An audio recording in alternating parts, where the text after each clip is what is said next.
आमचे भाऊ देवेंद्र साहेबांच्या संपर्कात, एकनाथ शिंदे साहेबांच्या संपर्कात एक आमची कार्यकर्त्यांच्या वतीने विनंती आहे, साहेब आत्ताचा विद्यमान खासदार तेवढा आम्हाला देऊ नका.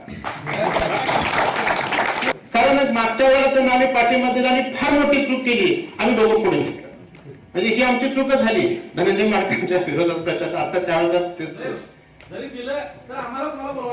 त्यामध्ये दगाफटका झाला तर आमच्या डोक्यात खापर फुटणार आहे की भाजपनं काम केलं नाही गडचिरोली तालुक्यातलं. त्यामुळे आता तुम्ही रात्री फोन लावा आणि आमच्या ह्या सगळ्या पूर्व भागातल्या हलकर्णी मूल परिसरातल्या आणि ह्या परिसरातल्या लोकांच्या भावनाच भारतीय जनता पार्टीच्या की विद्यमान खासदार तेवढा आम्हाला नको. मला एकच प्रश्न विचारता येईल, हातूर चंपूर मध्ये विद्यमान खासदार किती वेळा आले तर 5 वर्षात मतदान मागायला एकदा नाही. संदीप आता तुम्ही सरपंच आहे, तुमच्या गावात किती वेळा आले?